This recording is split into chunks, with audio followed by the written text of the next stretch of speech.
Hello Stitchy friends, this is Laura from Stitching by the Shore. This is a channel all about cross stitch, which as you can see also has some paper crafting thrown in too. I am getting ready to finish my trading card for the trading card swap, and I thought I would do a little video with it because I wanted to talk about the different types of adhesives that I use for putting together my trading cards. I also happen to use these a lot when I do the scrapbook, so I thought it would be fun to do this one together with all of you.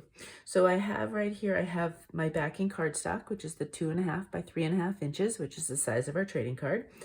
I have kind of a mock-up of how I think I'd like to put together all the pieces of the trading card. So that's just kind of as a sample for myself. And then I have double-sided tape. I brought this to show you what the refill looks. This is, I bought basically the holder, and I just buy a whole bunch of these refills and I stick them in as I use them. So that's the double-sided tape. I have Connect Glue. This is from Gina Designs. And then I have Fabri-Fix from Beacon. And I use these for different things, all three of these, depending on what part of the process I'm in. The double-sided tape, you can get lots of places. I do sometimes get it from Amazon or some other office supply spaces. I kind of price it out. This Beacon Fabri-Fix I've gotten at Amazon, and then the Connect Glue, I've gotten it straight from Gina Designs website, but there are different sites that also sell it as well, kind of like crafting sites. So you can find it in other places, but straight from Gina is also an option as well. So those are the different types of glues I'm using. And then the other thing you will see here is I have my Japanese screw punch because I am going to use a brad. Hard to see there. And I will put that in the center of the sunflower. It's going to come up at the top, so it looks sort of like a sun, but it's a sunflower piece. And then I'm using, there's different bits that come in and out of this device, and I am using the 2mm punch bit there. So that's the size. So I just wanted to show you that as well. So I'll put that to the side and let's get going with this. I did do all the cutting ahead of time just because there was a lot of back and forth. And I decided that I wanted to use pattern paper as the grass. And this one's kind of neat because it has a texture with it. I made it a little bit taller than I maybe originally thought, but I wasn't sure how much a top I wanted to do. And in the end, I thought this looked nice because of the texture. It'll look okay. And then I used a metal die, and all of these pieces, whether it's the sunflower, the leaves, the little acorns, they all came from the same metal die. And I just used various pieces of cardstock. And these green ones are actually this pattern paper, so they actually have a little bit of extra texture.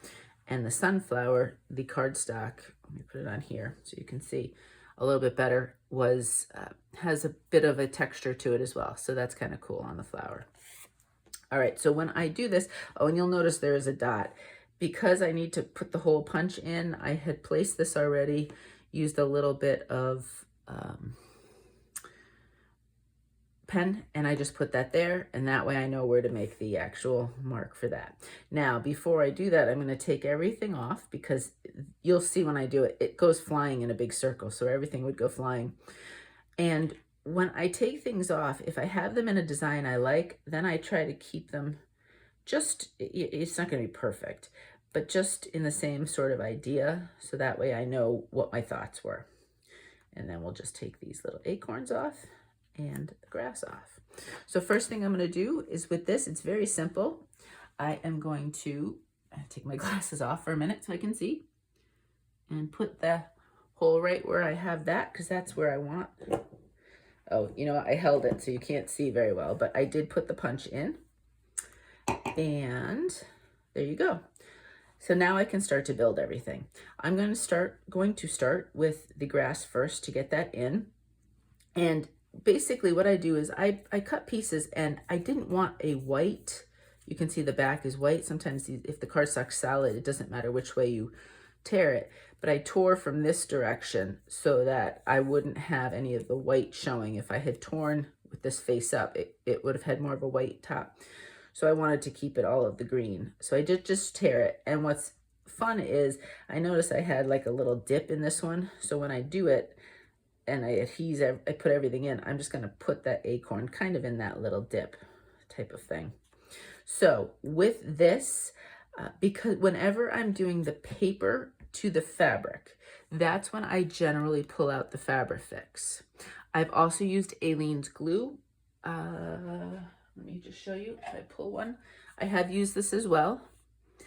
I like this one a little bit better than the Aleene's, but this is easy to get, certainly at the craft stores. I don't know if this is at craft stores. I've never looked. I find that the Aleene's, for me, even if I keep it upside down, it still seems to kind of glob up a little bit, whereas this one doesn't. So this is why I've liked this one a little bit more. And what I'm going to do underneath here, I actually have,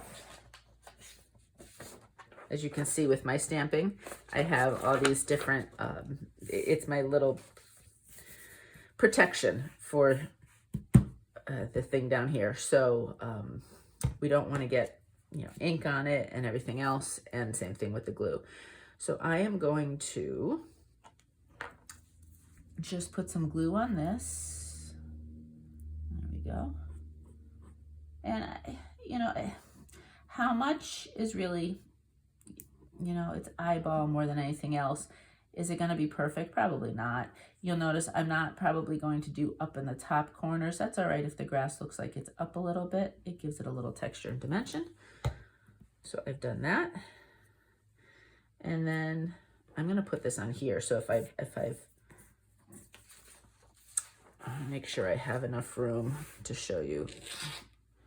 Put all my little pieces up here, because I've lost them many a time when I've done these types of things. I'll put this here, so if I didn't get it 100% right, the glue just goes back onto the paper. And let's play around. Let's see what it looks like. And that looks, no extra paper hanging over here. Oh, and you'll look and see, I did put interfacing on the back of this. That already happened a while ago. So this is on. So we are good to go. I'll keep with the, so now what I'll do probably is I will put the different pieces back on, so I have some sort of idea of what I'm doing. And I can play around with it. I think I had this right here. I'll play around with the different way that the leaves, the motions of the leaves. Maybe this one will go this way and go with that. And then the little acorns, they're gonna go right here. I'm gonna save this little acorn for last, because I am gonna use the different glue on that one, and I'll tell you why when I get there. So I'll put him up here.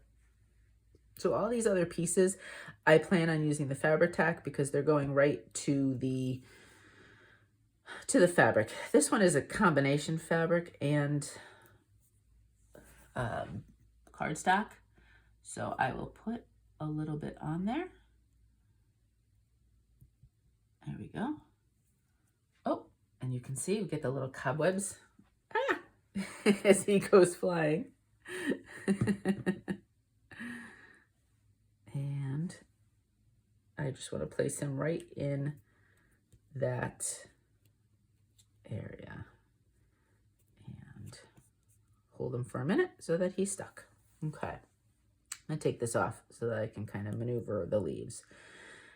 And I will keep doing this back and forth until I get them all glued on, so that as I'm doing it, if I change my mind on one of them, I will just change the shape. All right, let's see here. There we go. I want to be careful. Obviously, there's not a lot of space here. I don't want the glue to stick out, and it's just going to keep getting caught on me today. There we go. So we'll put that one in this direction, I think. I do like to kind of change up the direction and the motion of the pieces when I do them. I don't know. All right, so we're going to keep going. This is really neat, this metal die. You can see from the back, I don't know if you can see, I can see, that it gives it a little, almost like leaf-like ribbing texture, which is kind of neat. And you can see it from the front, certainly. All right, I decided this one was going to go this direction, right? So we'll put that down, just hold it a minute. So because those are kind of the same direction, I think this one's going to angle a bit more like that when I put it down, so that they're not exactly the same. This one was the same cardstock as the sunflower, but I used the smooth side of the cardstock for this leaf. So it has a smooth texture rather than, what did I say I was going to do with this one? I think I was going to go like this with it. Yeah, it's got the smooth texture rather than the texture that has texture. All right, so now next one we are right here with the red leaf. So we just have this last leaf, then I'll show you the sunflower, and then we'll finish with the last acorn. All right, so let's put that there. And this is going to go in a completely different direction than the other ones, just to do that. Now, when I do the brad, so that's what we have so far. When I do the brads, I kind of give myself, I put it through first to make sure that there's plenty size hole, which this one is. Now, this brad is big enough, I think, to hold that completely. And it is, but you know what? I'm just going to put a dot of glue on there just to be on the safe side. And I don't need much because obviously the brad will hold it into place. I'll show you in a minute. Put a dotted glue on either side. I'm going to take some of that with my finger. And then I'm going to put this through the hole. I'll fix the sunflower when I get to the actual finish. Okay, so now my brad's in the hole. I move the sunflower around a little bit, just looking at that. And once that looks the way I want it, I'm going to, and I know I don't have glue on this set. Actually, I don't even need this part for a second, so I'm going to do that because I don't want to turn it over and get a little piece of glue. With the brad, they're very easy. All they do is, if my nails can grab it, the two different prongs come apart. And that's what you do right there. Now, if you're wearing headphones, turn off the sound for a second. I'm just giving you a warning here. Because with those, I want to make this a little bit smoother. So basically what I do, I have just a little hammer that I have in here. So turn your sound down. And all I'm going to do is a little bang. And that's it. All right, hammer's done. And there we go. It's a little wonky, but that's okay because that's part of the fun of doing something by hand. So that's where that is right there. And then the very last thing is, did I lose my other oh, there he is. Here's my last acorn.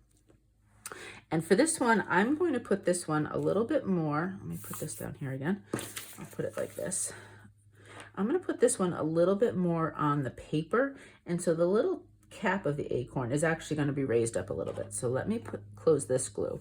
When I'm doing paper to paper, I really, really like the Gina K Connect glue.